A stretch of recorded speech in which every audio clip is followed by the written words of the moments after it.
اللهم صل وسلم وبارك على سيدنا مولانا محمد وعلى اله وصحبه وسلم. ازيكم عاملين ايه؟ معاكم رحاب صابر من قناه زي بيست فود. كتير ومالي السوق. كل سنه وانتم طيبين. اللفت القمر بتاعنا تعالوا بقى بطريقه بسيطه جدا، هنخلله هيفضل لاخر واحده مقرمش وتحدي. انا عندي هنا انا جايبه حوالي كيلو ونص، تمام. ممكن تجيبي اكتر اقل براحتك. خلاص كده. وبعد كده تقريبا 5 جنيه حاجه كده يعني مش غالي، تمنه حلو قوي. وهبدأ بقى دلوقتي. اولا لما تيجي تجيبي اللي هي ماسكه نفسها ويكون لونها غامق كده، اللي هو اللون البنفسجي الغامق ده. خلاص ببدأ ان انا اشيل الراس اللي من فوق والحته اللي من تحت برضو، وبغسلهم زي ما انتم ما شايفين اهو. خلاص هبدأ بقى دلوقتي ان انا اشيلهم كلهم واقوم حطاهم في قلب طبق واقطعهم التقطيع اللي انت عايزاها.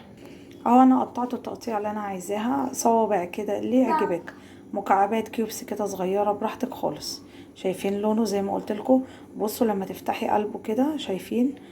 تحس ان هو ماسك نفسه. فاهمين قصدي؟ هو ده اللي بيبقى حلو. ما تجيبيش اللي هي طريه او الكبيره دي بتبقى عجوزه يعني.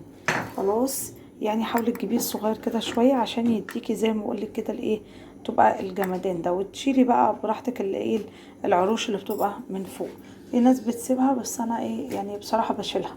خلاص تعالوا بقى للتكه بتاعت اهالينا اللي هتخلي الاخر واحده مقرمشه. والمناسبه انا بحبش اعمل كميات كبيره، يعني في ناس بتعمل بال5 كيلو بال4 كيلو براحتك خالص. بس انا بحب اعمل الكميه دي يخلص، يعني كفايه عليا كيلو ونص. يعني بحاول نقلل الحوادق وبعد كده ارجع اعمل تاني. هو ما شاء الله مليان ومالي السوق وسعره حلو قوي. ايه بقى التكه اللي انت بتقولي عليها بقى يا ستي الناس؟ بقى هنعمل ايه؟ هنحط عندنا ملح، معلقه كده كبيره من الملح. انا حطيت واحده صغيره اكملها، ماشي، من الملح. وبعد كده بقى احاول انطر الملح كده فيه كله، تمام. واسيبه مش اقل من 6 ساعات لحد ما يبدأ ينزل ميه. بصوا كده الطبق او البولة بتاعتي، بصوا ناشفة تماما. انا كمان كنت مصفياه.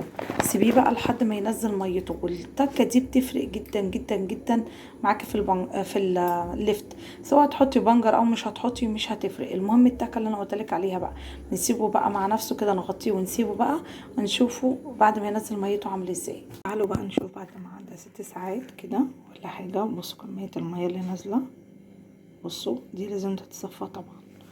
كل اللي انا هعمله دلوقتي ان انا هصفي الميه. وبعدين ده عندي ربع كوبايه من الخل، وعندي اللي هي اللي نقول عليها بقى ايه، شطيطه او نقول عليها اللي هو الفلفل الحامي احمر. انا هستخدم الاحمر، حابه تستخدم الاخضر براحتك، بس انا هستخدم الاحمر لان انا مش هستخدم بنجر، تمام كده. ولو حابه تستخدمي بنجر براحتك برضو. هحط ايه بقى؟ فعندي ربع كوبايه الخل دي هحط لتر من الميه، فهحط معاه 4 معالق من الملح. خلي بالك احنا حاطين ملح من الاول، تمام. فانا دلوقتي يعني نقول ايه، نقول مثلا 3 معالق. خلاص، على اساس ان في معلقه اتحطت فين في الاول. انا ما كنتش ماليه المعلقه قوي، تمام، عشان بس تاخدوا بالكم. يعني التوتال يا جماعه بيبقى 4 معالق. 4 معالق اللي ايه 4 معالق مع لتر الميه، ميه عاديه جدا من الحنفيه. يبقى تاني 4 معالق مع لتر من الميه. وممكن كمان انك تغلي الميه وتسيبيها لحد ما تبرد خالص وتضيفيها برضو. خلاص، دي فكره ودي فكره، مفيش مشكله. انا هحط دلوقتي ادي ال4 معالق مع ربع كوبايه من الخل. هعمل ايه تاني بقى دلوقتي؟ كل اللي انا هعمله ان انا هضرب الكلام ده كله مع بعض في الخلاط. وبعد كده هنحط زي ما قلت لك لتر من الميه. بصوا حطيت الدقه بتاعتي اللي هي عباره عن الملح مع الخل مع كمان الفلفل، تمام. وبعد كده مليت البرطمان بتاعي بالايه، بالبنجر. وهبدا بقى زي ما قلت لكم ازود ميه. وممكن على فكره كمان انك تدوبي الميه مع الملح. خلاص، والخل. انا بس كده انا هحط قد ايه. خلاص كده لحد بس زي ما قلت لكم، يعني انا ببقى عارفه البرطمان بتاعي كبير ولا صغير، عشان كده احنا حاطين الملح على قد مين البرطمان. خلاص كده ارج بقى كويس جدا عشان الملح يتخلل والخل لكل المكان. او زي ما قلت لك ان انتي تعمليه من الاول معاه، تدوبي من الاول معاه. بصوا بقى كده كميه الميه اللي نزلت من البنجر في الاول، تمام. هرجه بقى كويس جدا، وهجيب برضو قرن فلفل من دول، تمام، من اللي هو اللي انا استخدمته. هقطعه كده على السطح، خلاص كده اقطعه كده على السطح عشان يدي بس ايه برضو شكل. وهحط عايزه بقى تشطشطيه اكتر واكتر، ممكن تحطي فلفل زي ما هو سليم كده، او تخليه معاه. مش حابه خلاص ما فيش مشكله. تعالوا بقى كده انا هحط فلفل وهقطع ده على السطح كده، وارج البرطمان بتاعي ونشوف هنعمل ايه.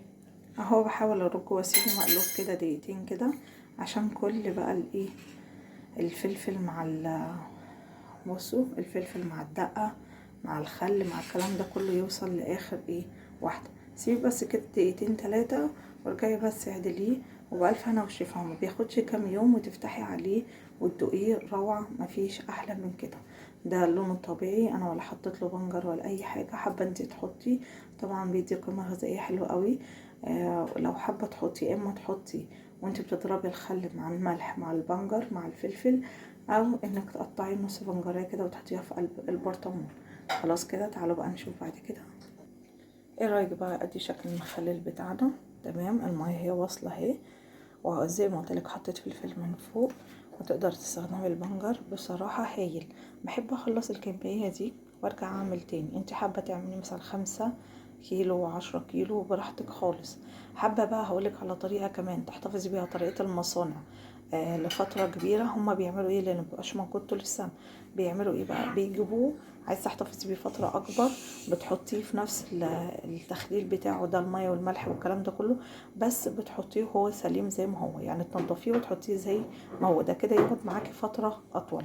انما لو تاكليه على طول فبنقطعه زي ما انت ما شايفه كده، يقعد بقى 3-4 ايام، وبألف هنا وشفا. هيبقى طعمه روعه جدا.